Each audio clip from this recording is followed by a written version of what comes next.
Sejam todos bem-vindos a mais uma aula do Depósito da Fé. Dando continuidade ao Evangelho de São João, falarei sobre os capítulos de 3 a 9. Hoje está chovendo bastante aqui, eu espero que dê tudo certo. Vamos lá. No capítulo 3, dando sequência imediata aos acontecimentos que São João narra, que eu comentei na aula anterior, tem a conversa de Jesus com Nicodemos, uma conversa também bastante popular. Vou destacar alguns pontos certos de todos esses acontecimentos aqui, porque se a gente for esmiuçar, eu falo isso sempre, não tem jeito, né? Mas se a gente for esmiuçar cada detalhe, cada símbolo dessas passagens, as nossas aulas seriam muito longas e teriam que ser sobre trechos menores das Sagradas Escrituras, e isso tomaria muito tempo. Então eu vou focar aqui nos pontos mais importantes de todas essas passagens, para que a gente tenha um panorama geral, né, da simbólica, da imagética do texto, certo? Para que isso ilumine a nossa leitura das Sagradas Escrituras. Nicodemos, ele conversa com Jesus à noite, certo? Que ele é um fariseu, ele é um membro do grupo religioso judaico, certo? Só que ele é um homem bom. É um homem bom, um homem honesto, intelectualmente falando. E está lá conversando com Jesus, querendo compreendê-lo, né? E ele já começa dizendo, Rabi, né? Mestre, já reconhecendo uma certa autoridade. Ele não chama de Senhor, isso é interessante, tá? Porque quando se fala Senhor nas Sagradas Escrituras, está se utilizando a palavra Kyrios, que é a tradução do Senhor do Antigo Testamento. Tá? E o Senhor no Antigo Testamento, em caixa alta, significa Yud-He-Vav-He, a tradução do tetragrama, do nome de Deus. Então, dizer Senhor no Novo Testamento é reconhecer que Jesus Cristo é, de certo modo, Deus, é Filho de Deus. Tá?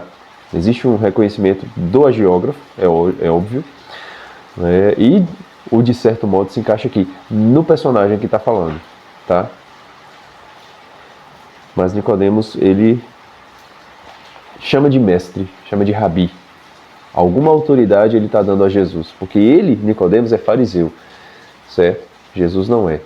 Jesus não é mestre da lei, não é doutor da lei, não é escriba, certo? Mas tem uma sabedoria, tem uma autoridade que é capaz de ensinar Nicodemos.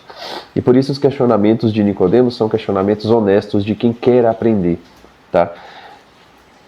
E aí Jesus faz aquele discurso de que quem não nascer da água e do Espírito não entrará no reino dos céus. E aí Nicodemos, pode um homem já na sua velhice voltar ao ventre de sua mãe e nascer de novo? E aí Jesus insiste. E essas primeiras passagens aqui falam muito do batismo, certo? Falam muito do sacramento do batismo. Só que existem elementos que iluminam a nossa compreensão do sacramento do batismo. O que a gente sabe?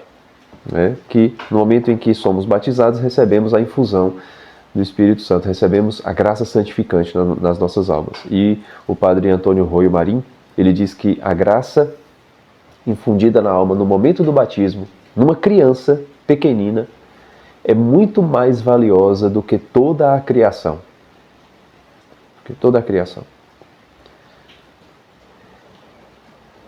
Mas o que o Evangelho ele amplia é a compreensão dessa grandeza que é o batismo. Jesus não nega que o homem deve voltar ao ventre de sua mãe para nascer de novo. Ele reafirma, né? Em verdade te digo, se alguém não nascer da água e do Espírito, não poderá entrar no reino de Deus. O que nasceu da carne é carne, e o que nasceu do Espírito é Espírito. E aí continua, né, o discurso. Vou ler. Não te admires porque eu te disse que vós deveis nascer do alto. O vento sopra onde quer, e ouves a sua voz, mas não sabes de onde vem nem para onde vai. Assim acontece com todo aquele que nasceu do Espírito. Isso aqui é legal porque, tudo bem, Jesus está falando do Espírito, do vento, do sopro, certo? que a graça é como esse vento, mas ele está dizendo que os que nascerem da água do Espírito serão como esse vento. E o que quer dizer? Por partes. Renascer da água, está falando do batismo, certo? Porque no batismo nós sabemos, nós cremos que somos adotados por Deus, nos tornamos filhos de Deus no Filho Jesus. Claro, Deus só tem um único Filho, Jesus Cristo, porque Filho de Deus tem que ser Deus, mas nós somos adotados por Deus. Somos adotados. E nessa adoção de filhos, nós estamos nascendo de novo, e não nascendo da carne, certo? Por isso que nós não entramos com o nosso corpo e alma, tudo completo, dentro de um ventre para ser gerado. Mas é uma geração espiritual, uma geração do alto, uma geração espiritual. E aqui não é um platonismo no Evangelho de João, não, tudo bem, talvez São João tenha um pouco ali de influência platônica, mas a questão é que não há um platonismo no sentido de que a matéria é má e o espírito é bom. Não é nesse sentido, mas que existe uma superioridade do mundo espiritual diante do mundo material, sem rejeitar o mundo material. Certo?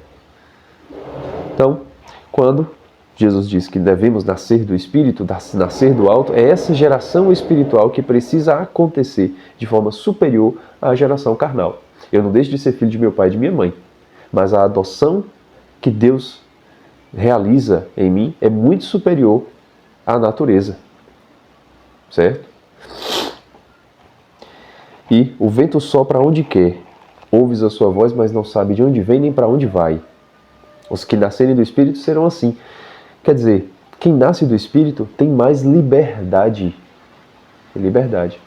Para soprar aonde quer,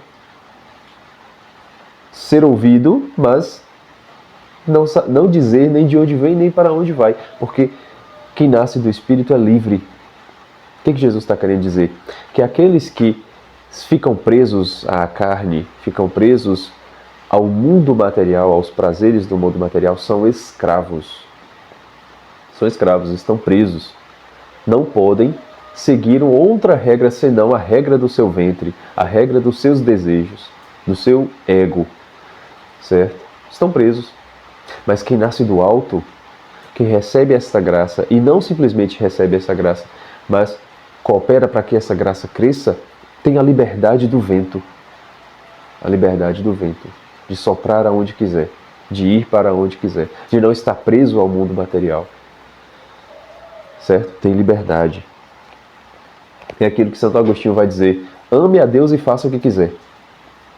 Ah, mas por quê? Então quer dizer que eu vou poder pecar se eu amar a Deus? É óbvio que não, né? Que você está pecando não está amando a Deus. Mas quer dizer, aquele que ama a Deus tem liberdade para fazer o que quiser. Ele não precisa ficar preso à moral de não, isso aqui é certo ou isso aqui é errado. Isso aqui eu posso fazer, eu posso ir até aqui para não pecar. Não é? Não. Ele tem a liberdade porque ele sabe o que agrada a Deus. Ele sabe o que o afasta de Deus. E ele simplesmente não quer fazer o que o afasta de Deus. Ele pode fazer o que ele quiser, porque o que ele quer é bom, é correto. Certo? Esse é o processo. Ame a Deus e faça o que quiser.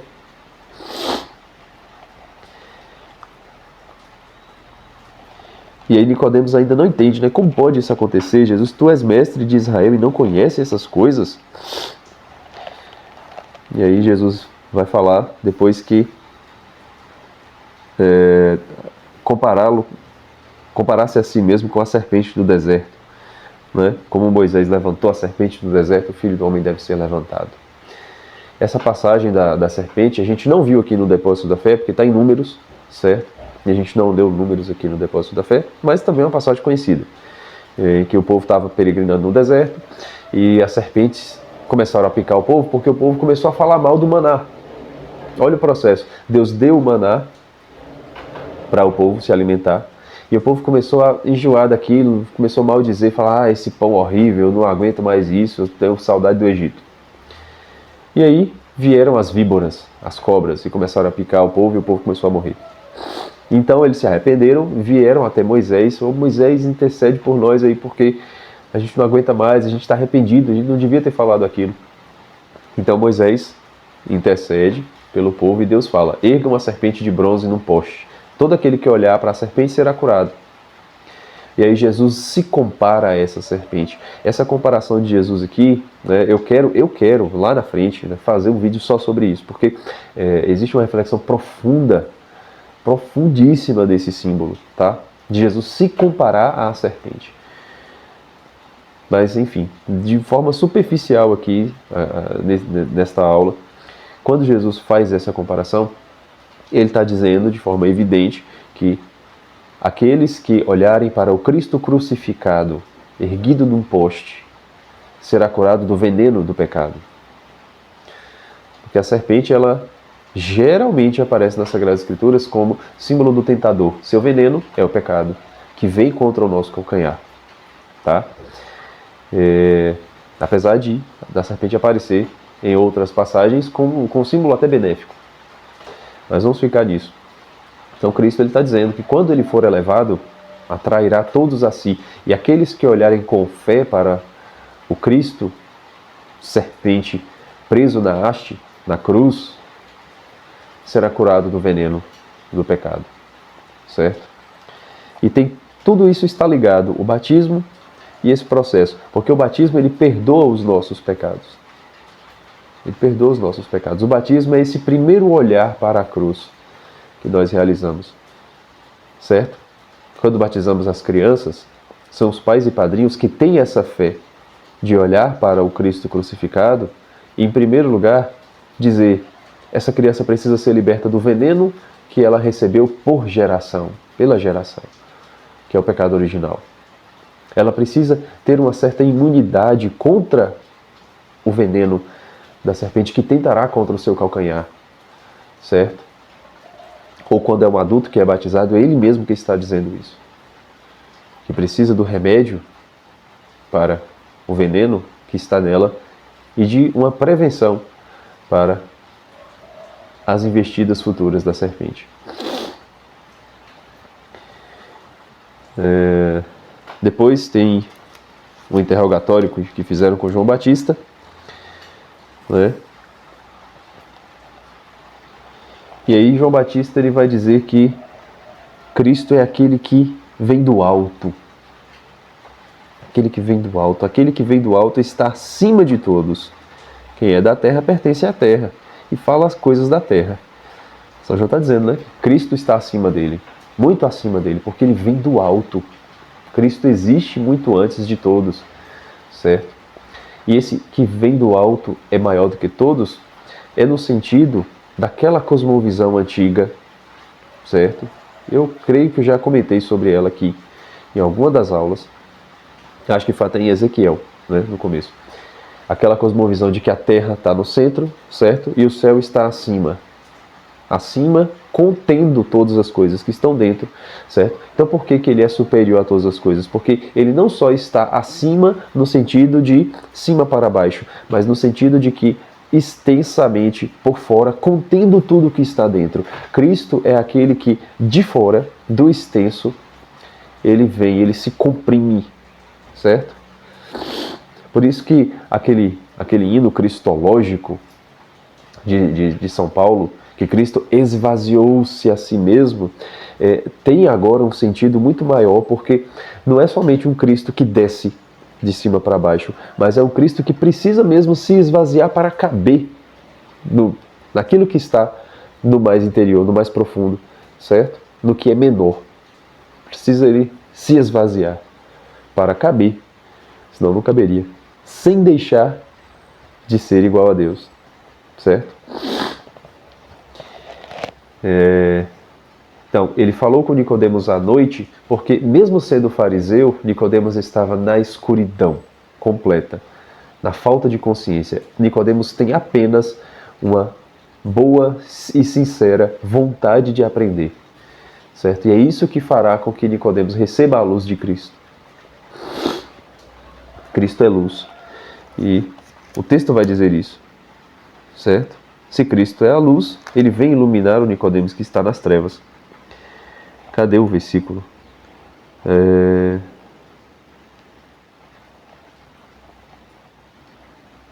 Aqui, ora, o julgamento consiste nisso, a luz veio ao mundo.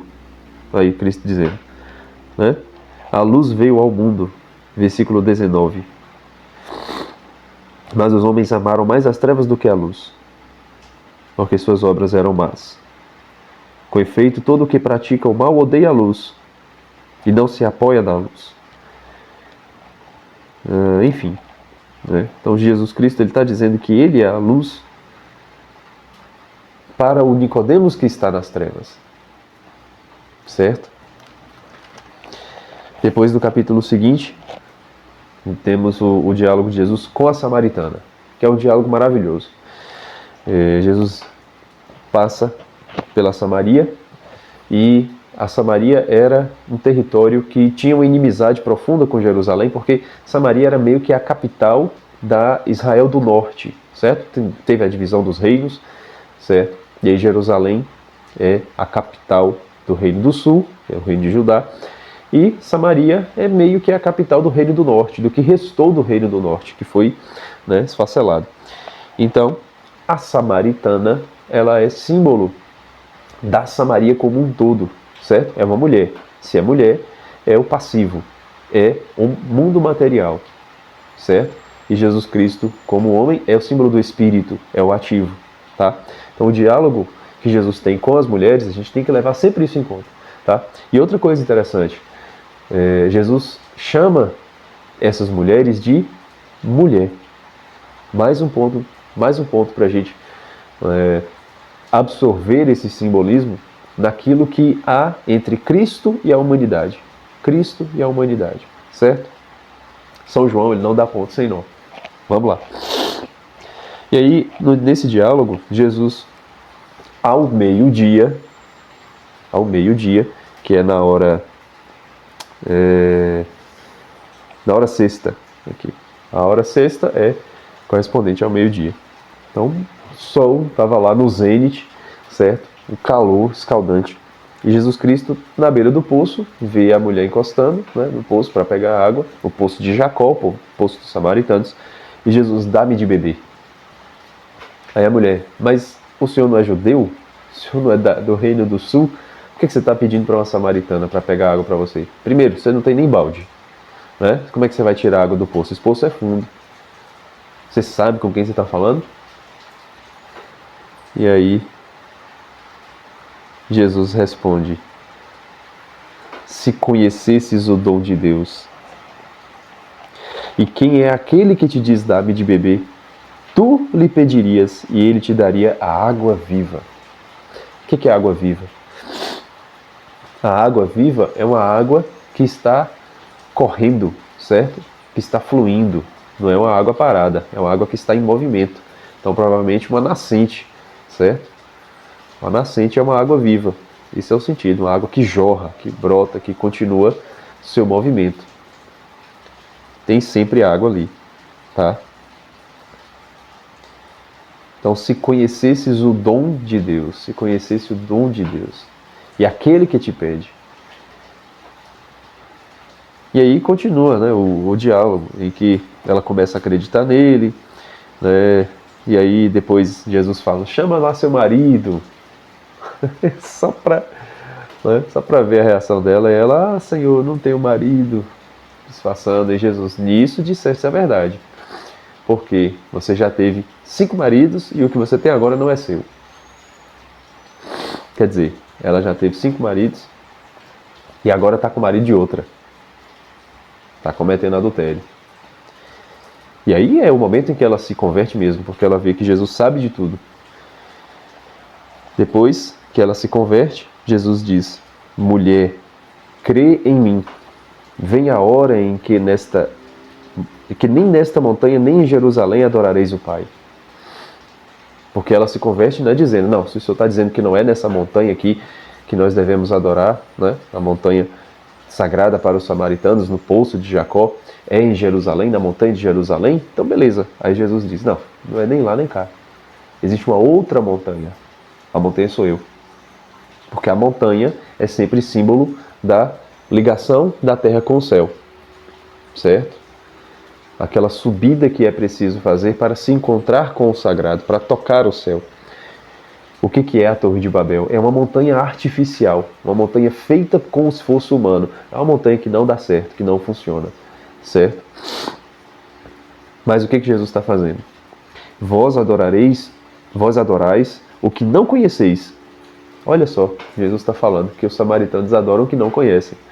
Mas Deus não se revelou no Antigo Testamento? Sim, se revelou. Mas a revelação ela continuou acontecendo até a encarnação do Verbo. Ela não acabou lá. Jesus Cristo é a continuidade da revelação. Ele é o ápice da revelação. Se ninguém reconhece que Jesus Cristo é Deus, então não estão entendendo a revelação. Não estão conhecendo o Pai, não conheceram o Pai. Certo? Nós adoramos o que conhecemos, pois a salvação vem dos judeus. Aqueles que reconhecem que Jesus Cristo é Deus. Né? A salvação vem dos judeus. Porque Jesus Cristo é judeu. Mas vem a hora, e é agora, em que os verdadeiros adoradores adorarão o Pai em espírito e verdade. Pois estes são os adoradores que o Pai procura. Adorar em espírito e verdade. O mesmo espírito que é infundido no batismo. O mesmo espírito que dá a liberdade do vento. Certo? É nesse espírito, nesta vida, que espírito é também vida, né? O sopro da vida, é nessa unidade, certo? Nesta liberdade, todo esse sentido, nesta graça infundida pelo sacramento, tá? Tá tudo ligado. Tá tudo ligado. O sacramento é o que abre a porta, é o que nos insere neste espírito. Quando a gente diz assim, né? Cadê o espírito de torcida? Né? É a vida, é aquela comunhão que existe, que está além do vestir uma camisa de um time, certo? Não adianta você vestir a camisa de um time e não está no espírito da torcida, certo? Aquela aura, né, vamos dizer assim, que une as pessoas. É esse espírito, certo? Adorar em espírito, na mesma vida, numa unidade, numa comunhão, com o sacramento que abre a porta para esse espírito, certo? Com a liberdade dos filhos de Deus. Adorar o Pai nesse espírito. E não simplesmente na lei mosaica. Certo? Não na rigidez da lei. Ame a Deus e faça o que quiser. Então o que quer dizer essa água? O que quer dizer esse meio-dia? Lá a gente viu, né? O que era Nicodemos.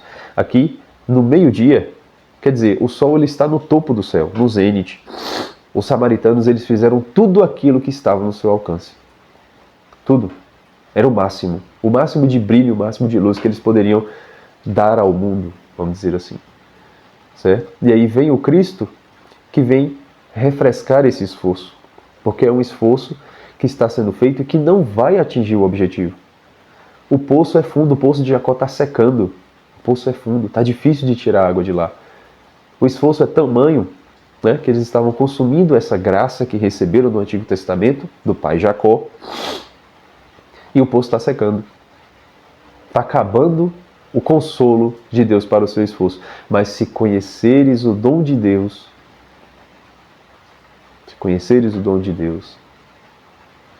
e pedires, né, ao Cristo, Ele vai dar essa água viva, uma água que não acaba, uma água que não passa, que jorra constantemente, que vai refrescar todo esse calor, que vai dar o consolo para esse esforço contínuo que não vai atingir o objetivo, porque não é nem na Samaria nem em Jerusalém que Deus será adorado. Ele deve ser adorado na montanha que é Jesus Cristo.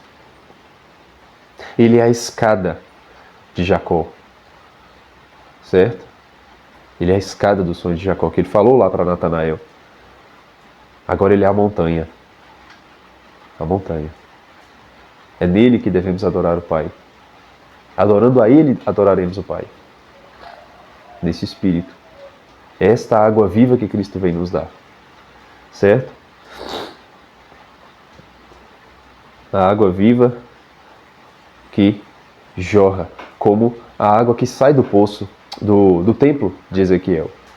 Certo? Esta água viva que é abundante. Que quanto mais para frente, mais abundante. Tá? Não é escassa.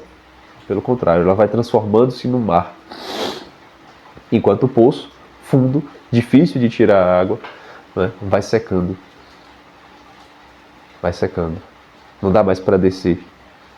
para a escuridão do poço. E então, quando Cristo chama a samaritana de mulher, ele está dizendo que ele será o sétimo marido, o sétimo e perfeito, marido perfeito, agora, da Samaria. Depois a samaritana ela vai, né, conta para o pessoal, os samaritanos se convertem, acolhem Jesus, Jesus fica um tempo lá. E aí os discípulos voltam, né, que Jesus estava sozinho, os discípulos tinham saído para comprar comida, e aí voltam e encontram Jesus nessa amizade com os samaritanos. E aí Jesus diz assim: levantai os olhos e vede os campos, como estão brancos, prontos para a colheita. Aquele que colhe já recebe o salário e ajunta fruto para a vida eterna. Assim o que semeia alegra-se junto com o que colhe. Nisso está certo o provérbio: um é o que semeia, outro o que colhe. E eu vos enviei a colher o que não é fruto de vossa fadiga. Outros se afadigaram, e vós entrastes no fruto de sua fadiga. Quer dizer, o que foi plantado pelos profetas no Antigo Testamento será colhido pelos discípulos de Jesus. Vede como o campo está branco, pronto para a colheita. Vede como os samaritanos estão prontos. Vede como o sol deles está no ápice, está no zênite. É a hora da revelação chegar até eles. Ah, eu sou judeu, tá? Mas acabou a divisão. Acabou a divisão. Acabou até a separação que havia entre judeus e pagãos. Que agora não há mais judeu ou grego, mas é São Paulo. Né? Devemos ser um só corpo, um só batismo, um só Cristo. Então depois Jesus começa a realizar alguns milagres, certo? Indo para a Galileia. Encontra um funcionário que estava na festa das bodas de Caná, né? Viu o milagre de Jesus e tal. E aí pede para Jesus curar o seu filho. Seu filho. Jesus diz: não, ele está vivo, ele está curado. Ele acredita e volta para casa. Né? Encontra um servo no meio do caminho, né? Que correu ao encontro dele para dizer que o filho dele estava curado. E aí depois tem também a cura do paralítico de Betesda. O paralítico já adulto, né? Já mais avançado em anos, porque ele estava há quantos anos? Não anotei aqui, mas há muitos anos tentando ser curado, porque quando as águas de Betesda se agitavam, né? Há 38 anos, paralítico. Então provavelmente ele tinha mais que isso, certo? E aí as outras pessoas iam na frente dele e se jogavam, né, e eram curadas antes. Mas Jesus disse: levanta-te, pega a tua maca e anda. Num dia de sábado, o que enfurece os judeus. Né? Porque no dia de sábado não podia mover uma palha, porque era o Shabá, né? O descanso. Agora vamos pegar esses dois milagres. Primeiro, Jesus cura um jovem que estava doente e enfermo à beira da morte. Agora Jesus cura um adulto paralítico. Essas curas de Jesus, elas são muito significativas. Jesus não faz milagres só para dizer que ele sabe fazer milagres, certo? Mas cada gesto, cada palavra, cada sinal de Jesus é significativo. É significativo. A gente está vendo isso agora na nova série que eu estou fazendo das parábolas, né? Comecei essa semana, já fiz o comentário de uma parábola, vou comentar as outras. Mas os milagres também são significativos.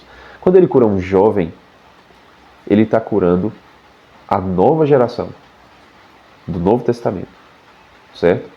Os pagãos, aqueles que precisam receber o Evangelho, tá? Ele estava à beira da morte, porque o mundo está em colapso o tempo todo, certo? Está à beira da morte o tempo todo.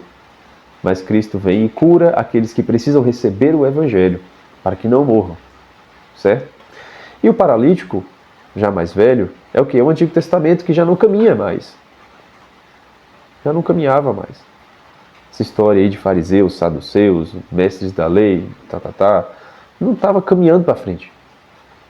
Viraram os donos, né? Os donos de igreja do Antigo Testamento não estão caminhando para frente.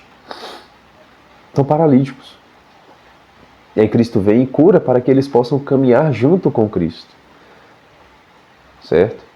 Essas duas curas são realizadas aqui, no meio das conversas, dos diálogos, para sinalizar isso. Jesus está preparando tanto o Antigo quanto o Novo Testamento. Está preparando tanto os judeus quanto os pagãos para receberem a revelação, a plenitude da revelação que é Ele mesmo. Tá? E aí depois Jesus reencontra o paralítico e ele diz uma coisa muito interessante. Olha, estás curado, não peques mais, para que não te aconteça coisa pior. O que Jesus está querendo dizer? Que se ele pecar, ele vai ficar paralítico, ele vai ficar tetraplégico para sempre, que ele vai perder uma perna. Não, alguma coisa pior não significa no corpo, significa na alma. Jesus está alertando, olha, você foi curado. Não peques mais para que não te aconteça coisa pior. Pior do que você ter uma doença de morte nessa vida é você ter a doença de morte da outra vida. Da morte eterna. Do morrer eternamente, sem deixar de existir. Que é a condenação. Certo? Jesus ele insiste nisso. E ele faz milagres em dia de sábado. Enfurece os judeus. Mas é para enfurecer os judeus? Não. É para sinalizar que Deus não descansa. Deus não descansa. O descanso de Deus tem um outro sentido, um outro aspecto, mas Deus não para de trabalhar. Deus não para de agir. Como os que creem que Deus é apenas um divino construtor que fez o mundo e cruzou os braços, né, e deixou o mundo à deriva. Jesus Cristo está dizendo que Deus não descansa. Deus continua agindo. Deus continua trabalhando. Deus só descansou de sua obra criadora. Quer dizer, Deus não cria mais nada de novo. Tudo que existe foi criado por Deus ou foi, como diria Tolkien, subcriado pelo homem, adaptado pelo homem. Certo? Que o homem, ele participa da obra criadora de Deus quando ele consegue recriar, quando ele consegue subcriar. Né? Essa palavra é muito boa, subcriar, que é uma criação inferior. Né? O homem ele não faz nada ex nihilo, ele não consegue criar nada do nada. Ele consegue criar a partir da matéria-prima que existe no mundo material. Seja matéria-prima material, seja matéria-prima imaginativa. Certo? Porque um cavalo com asas não existe no mundo material, mas cavalo e asa, sim. É uma subcriação. Tá? E assim vai. E aí tem uma disputa e um discurso com os fariseus, certo?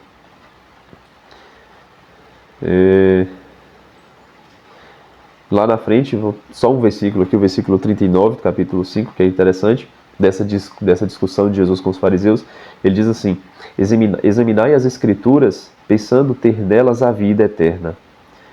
São elas que dão testemunho de mim. Os fariseus, eles estão procurando, né, nas Sagradas Escrituras a vida eterna, mas as Sagradas Escrituras dão testemunho dele. É ele que dá a vida eterna, e não as Escrituras. As Escrituras dão testemunho de Cristo. Isso é interessante, né? Porque se a gente foca demais a atenção na Bíblia, não no sentido de prestar atenção, mas no sentido de saber, de crer que dela provém a vida eterna, está alguma coisa errada. Aí virou a religião de um livro e não de uma pessoa. Certo? É Cristo que é a palavra de Deus. Jesus Cristo que é o verbo que se fez carne. As Sagradas Escrituras dá testemunho dele. Desde o Gênesis, dá testemunho de Cristo. Certo? E aí vem o belíssimo, magnífico capítulo 6. No capítulo 6 tem primeiro a subida de Cristo para um monte.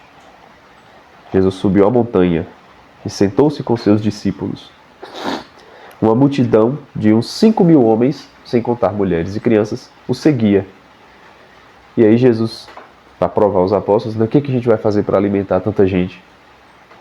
E aí Filipe fala, nem 200 denários de pão bastariam para dar um pouquinho a cada um. Né? Então é claro que 200 denários era muito dinheiro. Mas André, irmão de Pedro, fala, olha, um menino, olha só, uma criança, certo? Tem aqui 5 pães e 2 peixes, 5 pães de cevada e 2 peixes. Não é pão de trigo, certo? É de cevada. Tem uma diferença. Mas tem os 5 pães e 2 peixes. E aí Jesus, faça com que o povo se sente. Jesus pega os pães e os peixes, dá graças ao Pai, parte, e todo mundo come, fica satisfeito, e ainda sobram 12 cestos de pão. O que quer dizer esse milagre dessa multiplicação? É um pão que você vai partindo, tirando os pedaços, e o pão não acaba nunca. Tá? Não é só dividir os pedacinhos, porque 5 pães não cabem em 12 cestos. Certo? É óbvio que foi dividindo, e o pão continuava ali, na mão. Mas esse pão não vai acabar nunca, não? Não, porque é o milagre da multiplicação. Então veja, quem foi que deu os pães? Foi um menino, foi uma criança, um jovem. Então, o menino, o jovem, são símbolo desta nova geração. Essa nova geração tinha 5 pães de cevada. Tem um esforço, certo? O que a gente pode tirar daqui? O esforço intelectual dos pagãos é proveitoso para a revelação. O esforço intelectual dos pagãos é proveitoso para a revelação. Não estou querendo dizer que a religião pagã ela é proveitosa. Não estou dizendo que os elementos da cultura pagã eles estão corretos, estão 100% corretos. Não, mas o esforço intelectual de chegar até Deus tem os seus benefícios. Porque é óbvio, se a gente olha para uma cultura pagã que compreende o cosmos, né? Nós no século XXI não compreendemos o cosmos. Mesmo que exista tecnologia, que a ciência desenvolveu, que a ciência vai dizer muita coisa que desmente aquilo que o povo imaginava, mas preste atenção no esforço intelectual que aqueles sujeitos fizeram para compreender o mundo, para compreender a realidade, para compreender o sagrado, para tocar no sagrado, mesmo sem compreendê-lo. É um negócio gigantesco, é um negócio magnífico e é proveitoso. Esses pães de cevada são proveitosos, certo?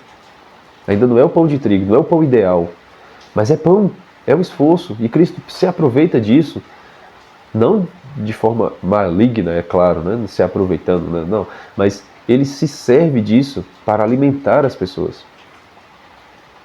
Para alimentar as pessoas. Tá? E ainda sobram 12 cestos. 12, esse símbolo de totalidade, em que a ação de Cristo multiplica os pães. E Cristo é uma chave de leitura não só para o Antigo Testamento, não só para a cultura judaica, mas para o mundo todo. O que quer dizer? Quando os persas cultuavam Mitra no 25 de dezembro, eles estavam se preparando pelo esforço intelectual deles para compreender o cosmos, para adorar o Cristo, que é de fato o sol vencedor. É o processo inverso do que dizem por aí. Dizem que a igreja ela copia a cultura pagã. Ou pior, dizem que a igreja cultua o paganismo no lugar do cristianismo por conta dessas coincidências. Na verdade, o que está acontecendo? Que o paganismo tinha um esforço intelectual para chegar até Deus e Deus é a chave de leitura para esse esforço intelectual. Na verdade, ao invés de cultuar Mitra, eles tinham que cultuar o Cristo. Porque Cristo é o sol, é o verdadeiro sol vencedor, certo? Cristo é a chave de leitura, é aquele que faz sobrar em 12 cestos essa totalidade do esforço intelectual. Quando está na mão do menino, são só 5 pães. Quando vai para a mão de Cristo, se transformam em barriga cheia de todo mundo e ainda 12 cestos que sobraram, certo? E esses 2 peixes, o que são? Os 2 peixes, eu fiz um vídeo há um tempinho atrás, né, para falar sobre o simbolismo desses 2 peixes. É interessante que existem peixes nas Sagradas Escrituras e que servem de alimento.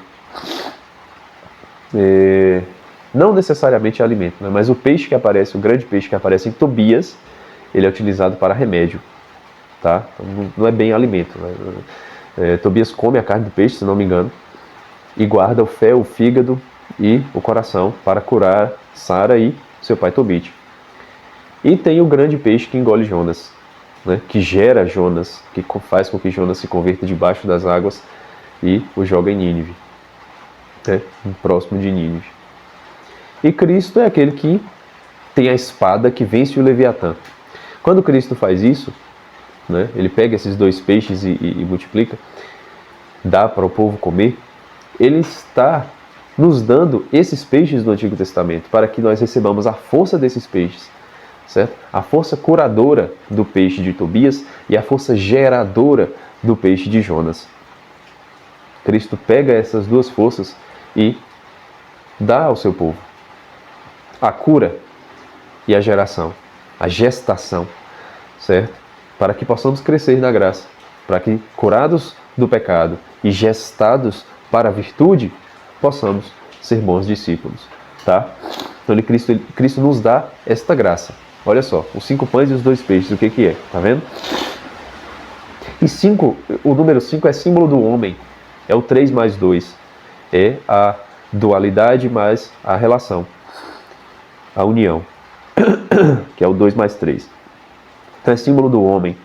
O homem tem, né, 2 braços, 2 pernas e uma cabeça, então tem 5 pontas, certo? Então é esse esforço humano do pagão. E o 2 é essa relação, a dualidade, certo? Desses 2 peixes. Interessante aqui, nessa passagem aqui do Evangelho de João, não fala que sobraram peixes, né? Só os pães. Os peixes todos foram consumidos. Mas ainda não é a graça plena. Tem mais coisa que Jesus vai nos dar. Vamos continuar o capítulo 6. Depois Jesus anda sobre as águas. Pessoal, né, os discípulos de Jesus seguem no mar, né, em direção a Cafarnaum, e aí já estava escuro. Ao entardecer, eles saem, e aí já à noite, já escuro, Jesus vai ao encontro dos apóstolos. Ao entardecer. Mesmo recebendo esta graça, existe um entardecer, que é o momento em que Deus parece se esconder da gente. Aqui é o processo de desenvolvimento espiritual. A gente recebe essa graça, a gente está com Deus, está tudo beleza, não é? Mas existe um momento em que vem um entardecer da nossa mente, em que Cristo parece estar distante. Aí vem as dificuldades, certo? Vem o medo do mar, né? Vem a tormenta. E aí, no entardecer, nesse escurecer, é o momento das dúvidas. Mas será que Deus está mesmo comigo? Certo? E aí Cristo vem andando sobre as águas para mostrar que Ele tem domínio sobre todas essas intempéries, sobre todas as dificuldades, sobre todas as confusões do mundo. Certo? Ele tem domínio sobre essas coisas. Ele domina Leviatã muito facilmente. As águas não o afundam, porque as águas elas não têm firmeza para sustentar ninguém, certo? De pé. Não. Essa pessoa afunda. Cristo não afunda. Cristo não afunda porque Ele está acima do poder das águas. Seu poder é superior, certo? Ele é quem domina a força das águas.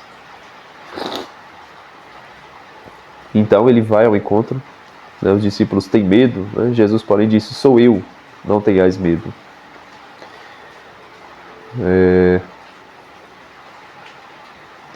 Então, pronto. Aí eles chegaram à terra, tal, não tem todo aquele acontecimento de São Pedro, não é desse evangelho, não é aqui, tá? Que aparece. O momento que São Pedro vai até ele e tal, não é aqui. Tem só esse acontecimento de Cristo que anda sobre as águas. E aí depois, já do outro lado da margem, já em terra firme, os outros discípulos vieram com muitos barcos também atrás de Jesus. Então estavam seguindo Jesus. E aí ele diz assim: estais me procurando não porque vistes sinais, mas porque comestes pão e ficastes saciados.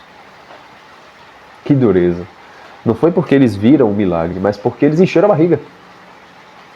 Estavam atrás de mais alimento. Trabalhai, não pelo alimento que perece, mas pelo alimento que permanece para a vida eterna, e que o Filho do Homem vos dará.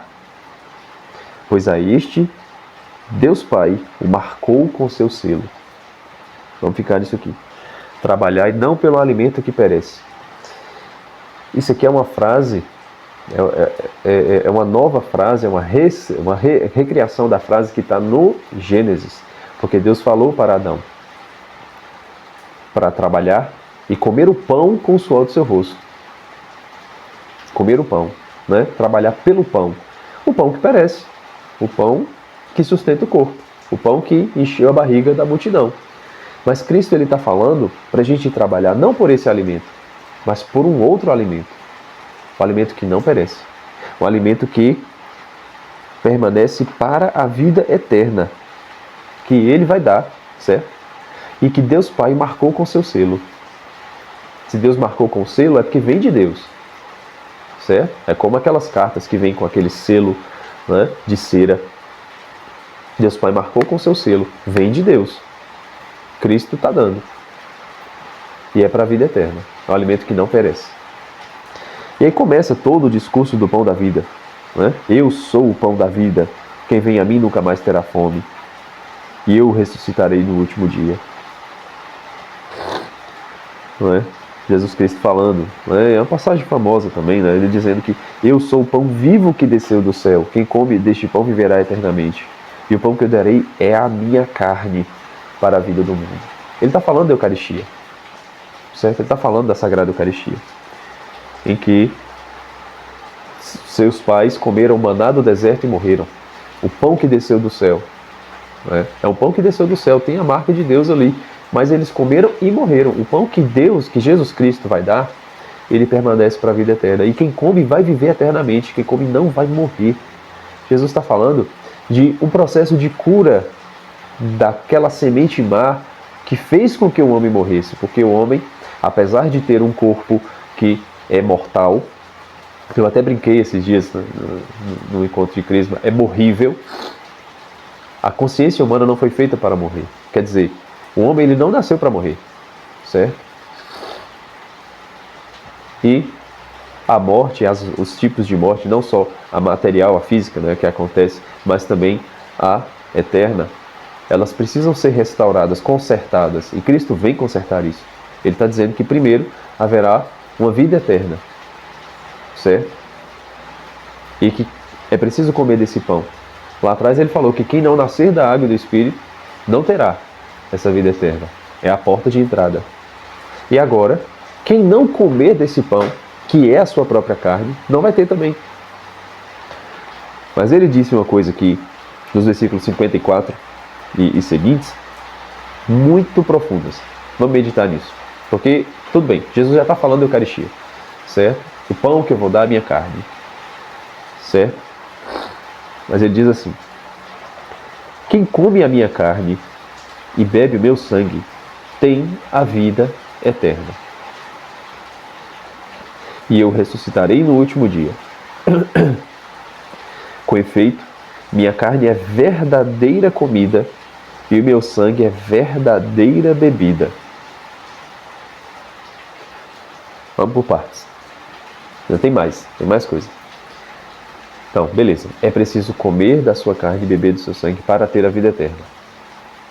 E a sua carne é verdadeira comida e seu sangue verdadeira bebida. Jesus não está de brincadeira, gente. Não está de brincadeira. Aqui, apesar das parábolas terem sentido simbólico, as comparações de Jesus, os sermões, aqui não é nem parábola, nem comparação, nem sermão. É literal. Jesus insiste inúmeras vezes no mesmo capítulo.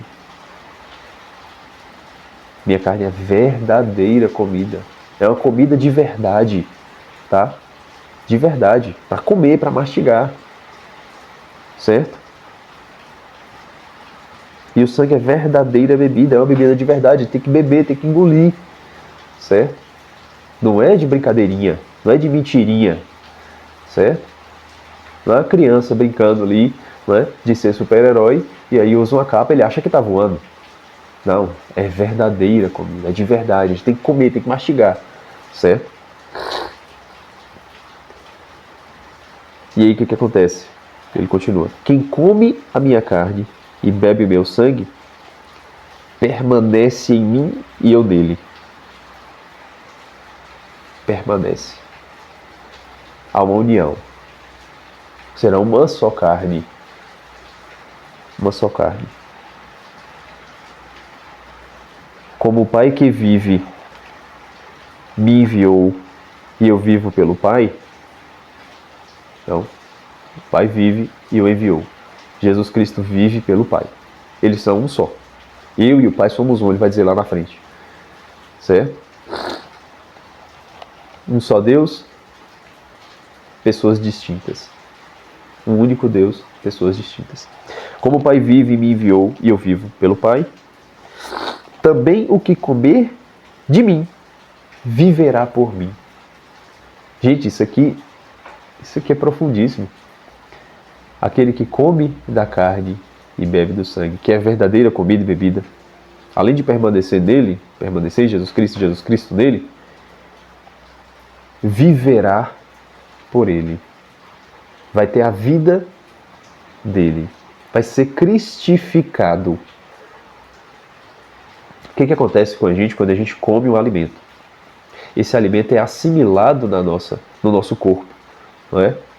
Então, o nosso organismo, ele faz o processo de digestão absorvendo todos os nutrientes, tudo aquilo que é útil, às vezes até coisas inúteis como açúcar e gordura, né? É útil até certo ponto, mas a gente passa do limite e aí tem problema de saúde, tá? Mas o que acontece? Todos esses nutrientes são absorvidos da comida e são assimilados no nosso corpo, são espalhados por todo o corpo. Por todo o corpo, pela corrente sanguínea, enfim. Né? Então todo o corpo, ele recebe aquilo que a gente come, que a gente se alimenta. Tá? O que não presta vai embora.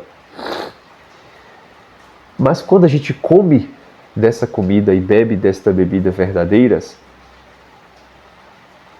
além do fato dele ser assimilado na gente,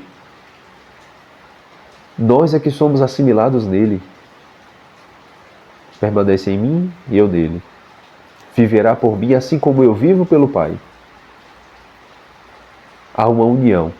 Há um processo de cristificação da gente, quando a gente come dessa bebida e bebe dessa bebida, certo? Porque há uma união da carne de Cristo na nossa carne, do sangue de Cristo no nosso sangue. O processo de cristificação não toca só a matéria, né? Claro, porque primeiro ele falou que é em espíritos que nascem da água e do espírito. É uma vida do alto, certo? Agora está falando da matéria, do corpo, porque a gente tem que comer. Se ele falasse do contrário, a gente ia confundir tudo, certo? Claro que a vida espiritual é superior à vida material, mas é através da matéria que a gente se alimenta. Então Cristo toca o nosso corpo, toca a nossa alma. Há o processo de cristificação, de mudança da nossa natureza, desde a matéria até o espírito. Certo? Há esse processo de cristificação. E aí, há o processo de união com Deus, em que nós somos assimilados no corpo místico de Cristo. Nós permanecemos no corpo místico de Cristo. Somos inseridos neste corpo pelo batismo, mas somos cada vez mais enraizados nessa videira, cada vez mais fixos e firmes nessa videira que é o corpo de Cristo, através do seu próprio corpo, que nós nos alimentamos na Sagrada Eucaristia. Gente, isso daqui é de uma grandeza sem tamanho. E veja, não acontece uma única vez, claro.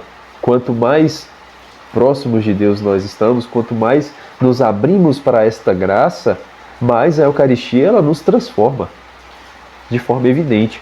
E é isso que acontece com os santos. Tem a história da Beata Imelda, que da sua primeira comunhão foi morar com Deus. Bastou uma comunhão, porque basta uma comunhão, basta uma vez, certo?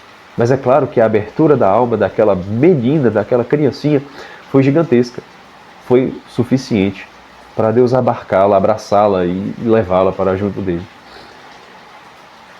Mas se nós não estamos santos, com inúmeras comunhões, trocentos anos de igreja, de Eucaristia, né? A culpa está na gente, não está na Eucaristia.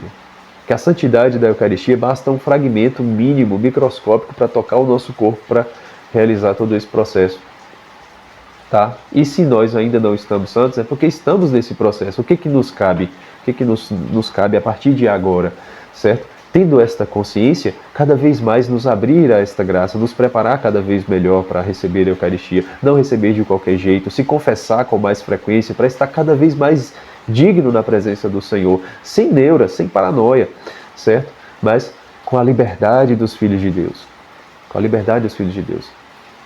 Recebido o batismo, passemos agora a confissão e Eucaristia o tempo todo, certo? Para que esse processo de cristificação aconteça conosco, aconteça em nós. Tá? Jesus está falando que isso vai acontecer.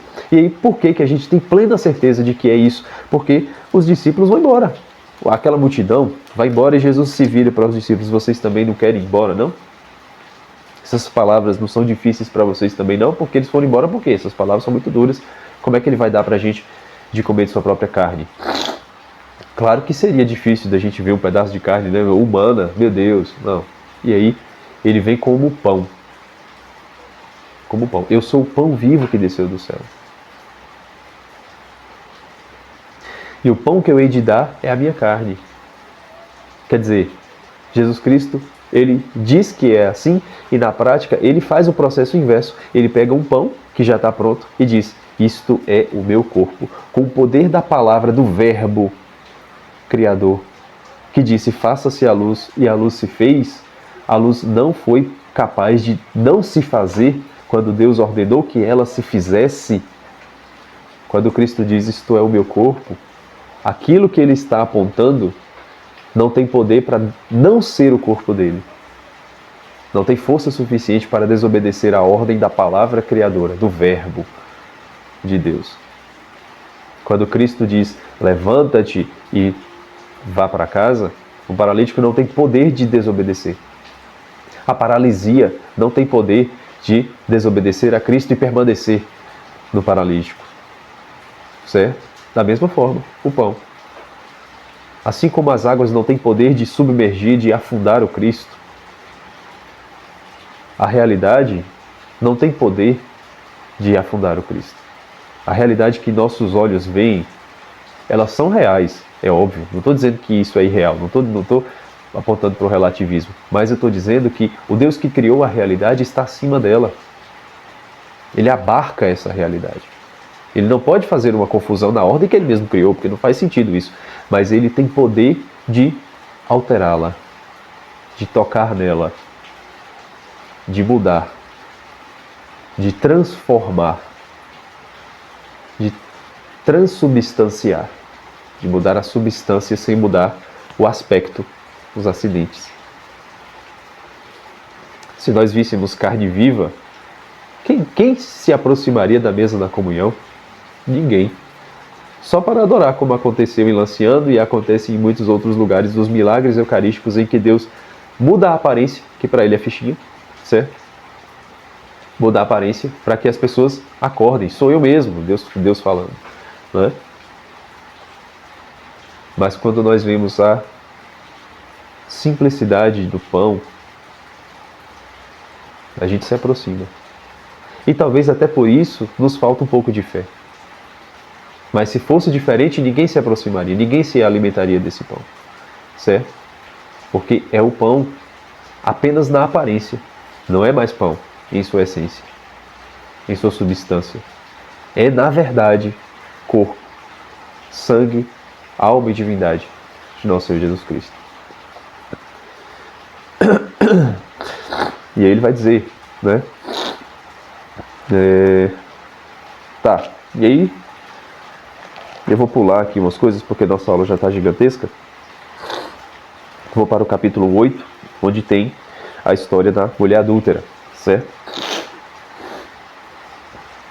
De madrugada, Jesus vai para o templo e aí, depois, talvez já no amanhecer, os fariseus levam uma mulher que foi flagrada em adultério para provar Jesus, né? O que Jesus vai fazer? Se Jesus disser, não, a lei de Moisés é essa, tem que apedrejá-la. Então, cadê a misericórdia daquele que cuida de todo mundo? Né? E se ele disser, não, não pode apedrejá-la. Então, Jesus está indo contra a lei de Moisés. E aí, o que Jesus faz? Ele se inclina e começa a escrever no chão. Tá? Com sua mão. E aí ele diz, aquele que não tiver pecado, que atire a primeira pedra. Não fez uma coisa nem outra, não é? Mas como ele se inclinou para escrever, ele está fazendo aquilo que Deus fez com a lei de Moisés. Deus se inclinou no Monte Sinai e escreveu com o seu dedo nas tábuas da lei, os 10 mandamentos. Né? A lei mosaica, a lei que Moisés deu ao povo no pé do Monte Sinai. Quando Cristo faz esse processo, Cristo não está reescrevendo a lei. Ele está levando a lei à perfeição. Porque, beleza, o pecador ele precisa ser punido, mas a punição do pecador não é uma pena terrena. Se torna muito pior. Porque é uma pena eterna. Mas, ao mesmo tempo, livra as pessoas de pecarem junto. Porque aquele que tiver pecado, se atirar uma pedra, o que ele vai estar fazendo? Ele vai estar ele vai estar condenando o pecador, mas e o seu pecado? Como fica a condenação do seu pecado? Não é? Então esse ato de apedrejar, ele foi transformado no ato em que nós apedrejamos o nosso coração quando batemos no peito na Santa Missa. Certo? Nós é que estamos apedrejando o nosso coração. A nossa vontade má, que é pecadora, que tem pecado. Tá? Condenando a nós mesmos. Por isso, essa é a nova lei. Não nova porque descartou a antiga. Não, mas porque traz a lei antiga à perfeição. Cristo, ele escreve na areia. Ele escreve na areia que é na terra, no chão de terra que é mole, que é maleável, que em questão de segundos até iria apagar o que Cristo escreveu. Diferente da pedra. A pedra é rígida, né? Aquilo que foi escrito na pedra nunca se apagará. Enquanto a pedra estiver inteira, a escrita está lá inteira. Certo? Mas Deus escreveu na pedra porque o povo do Antigo Testamento tinha coração duro como pedra. E aí o livro de Ezequiel vai dizer: tirarei de vós este coração de pedra e vos darei um novo coração. Coração de carne. O coração sagrado de Jesus Cristo. Esse é o coração que pulsa, manso e humilde, que vem a amansar os nossos corações. Como essa lei escrita em um novo coração, no coração maleável, no coração de carne. Não um coração que abraça os pecados das pessoas, não um coração que simplesmente faz vista grossa para as coisas erradas que as pessoas fazem, não, mas um coração que precisa primeiro condenar-se a si, e somente a si, certo? Batendo no peito, para que o meu pecado seja condenado por mim. Por isso que eu preciso confessar o meu pecado, ao invés de ficar julgando os outros. Tá? E a lei de Moisés diz que os dois que foram flagrados em adultério devem ser apedrejados, e não só a mulher, para dizer que a lei de Moisés é machista. Não é? Não, os dois que foram pegos em adultério precisavam ser apedrejados. E aí, quando todo mundo vai embora, Jesus ergue, né? Jesus se ergue, que ele estava inclinado, e aí ele diz: mulher, onde estão aqueles que te condenavam? Né? Onde estão eles? Ninguém te condenou? Aí ela diz: ninguém, Senhor. Olha só, Senhor. O Senhor apareceu aqui, o Kyrios apareceu aqui, diferente do Rabi de Nicodemos, não é? Ela já reconhece a divindade de Jesus. E aí Jesus diz: nem eu te condeno, vai e de agora em diante não peques mais. Esse não peques mais, né, serve para a mulher e serve para a gente também, é claro, a gente escuta isso. Mas existe uma interpretação mais profunda. Veja, capítulos antes, Jesus Cristo chamou uma samaritana de mulher. Houve esse momento, né, que a gente já viu, está aqui na aula. Agora ele está falando isso com uma mulher de Jerusalém. Foi lá em Jerusalém que isso aconteceu. E ela foi flagrada em adultério. A outra era adúltera também, certo? E aqui ele diz: vai e não peques mais. Se a gente for voltar lá para o livro de Ezequiel, né, perto dos capítulos finais, tem uma comparação entre Samaria e Jerusalém como chamadas de Oola e Ooliba. Quem não se lembra, veja lá nas aulas do livro de Ezequiel. As duas se prostituíram, se entregaram à prostituição. E a prostituição de Ooliba, que é Jerusalém, foi pior, porque nela estava a tenda do Senhor. E elas duas foram condenadas. Aqui Jesus Cristo, ele está trazendo Oola e Ooliba de volta e fazendo com que elas se arrependam, se convertam e se tornem agora esposas dele. Por isso que A samaritana foi chamada de mulher, certo? Não sabemos o nome dessa samaritana, é uma mulher da Samaria. E a mulher adúltera também nós não sabemos o seu nome. Jesus a chama de mulher. Nesse momento, Oola e Ooliba, Samaria e Jerusalém, que eram prostitutas, que estavam se entregando à devassidão, foram perdoadas e redimidas por Jesus. Por isso ele diz, não se entregue mais, não peques mais. Não caia na prostituição, não se entregue a outro esposo, senão o seu Deus, aquele que você acabou de chamar de Senhor.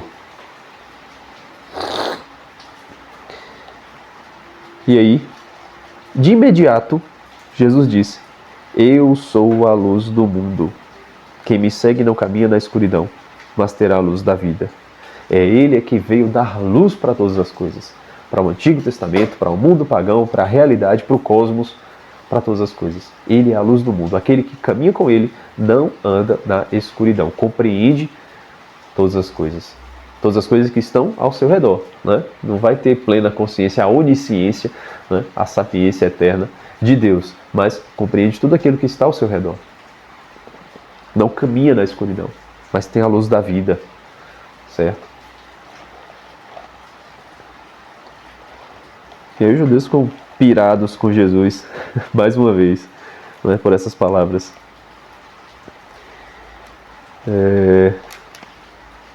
E aí tem todo um discurso sobre Abraão, nossa aula tá gigante, né, mas enfim.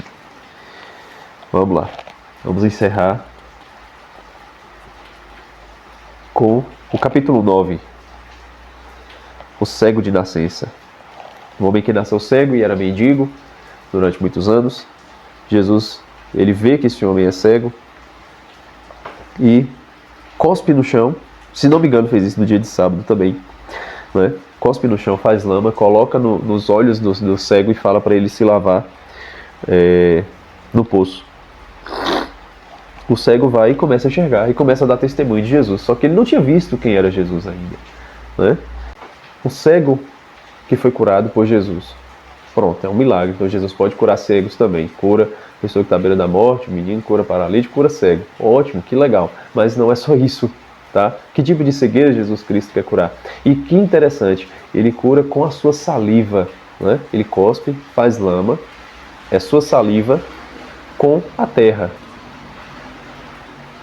Existem dois elementos que foram usados aqui. Jesus Cristo, ele está fazendo barro. Ele está fazendo barro como Deus fez no Gênesis. Mas não é um barro molhado com qualquer água. É com a água viva que ele prometeu para a samaritana. Com a água que jorra. Foi com sua saliva. Foi com a água que saiu dele. Certo? Misturou com a terra. Passou nos olhos do cego. Pediu para o cego se lavar. E o cego foi curado. Aquele que não enxerga. Aquele que é cego de nascença. Que cegueira é essa? Vamos ver. Versículo 35. Jesus soube que o tinham expulsado quando o encontrou, né? O cego, foi curado. Perguntou-lhe, tu crês no Filho do Homem? Ele respondeu, quem é, Senhor, para que eu creia nele? Jesus disse, tu já o viste, é quem está falando contigo.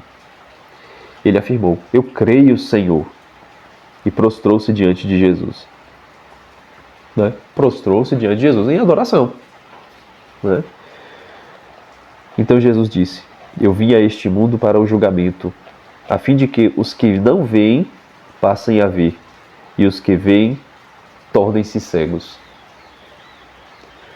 Quando Jesus está sendo adorado pelo cego que foi curado, ele diz, eu vim a este mundo para um julgamento. Que julgamento é esse que Jesus vai fazer? Os que são cegos, para que vejam, e os que veem se tornem cegos. Essa é a verdadeira cegueira. A cegueira diante do Filho do Homem, de não reconhecer a divindade do Filho do Homem. Aqueles que não conheciam, nunca tinham visto, a ele será anunciado. E aqueles que viam, aqueles que viram e não creram, se tornaram cada vez mais cegos. É a fé que vai abrindo os nossos olhos, certo? Vai nos dando essa vida nova que Cristo forma, né? Com o barro da terra e a sua saliva. É uma vida nova. Jesus não moldou uma nova pessoa, matou o cego, né? Tirou a alma dele, jogou no barro. Não. Então, ele não descarta o que há no Antigo Testamento, mas ele dá uma vida nova, ele restaura né? Com o barro e a sua saliva, ele cura a cegueira, ele tira os defeitos, certo? Defeitos não do oleiro antigo, né, que criou o homem do barro. Né? Cristo participou da criação, inclusive. Né? Deus disse, façamos o homem. Cristo participou. Mas defeitos que o próprio barro, a própria louça, né, o próprio jarro, adquiriu com o tempo. Né? Caiu no chão, se quebrou, foi colado, restaurado, poeira, né? Menino riscou. Então, enfim, adquiriu uma série de defeitos. Cristo vem e restaura esse barro. O defeito maior deste específico era a cegueira, de não conhecer o Filho do Homem, de ter olhos fechados para a plenitude da revelação. Cristo vem e cura essa cegueira. E sou eu que estou falando contigo. Este é o Senhor. E enfim, este se prostra e o adora. Reconhece a divindade de Jesus. Tá? Gente, o Evangelho de João é muito mais rico do que a gente imagina. Muito mais rico. Certo? É muito mais rico do que eu imaginava quando eu li a primeira vez. Certo? Eu já li o Evangelho de João. Né? Na outra Bíblia, nessa daqui, né? Tá todo riscado o Evangelho de João. Todo riscado. E aqui eu estou riscando de novo. Tá? Mas vamos caminhar. Vamos caminhar. Tem muita coisa pela frente. Né? Muita coisa boa ainda para a gente ler aqui no Evangelho de João e se maravilhar. Tá certo? Então, é isso. Agradeço por vocês terem assistido esta aula até aqui. Não deixe de curtir esse vídeo, certo? De se inscrever no canal se você ainda não é inscrito e de compartilhar esse vídeo para outras pessoas que precisam deste conteúdo. Tá certo? Muito obrigado e até a próxima aula.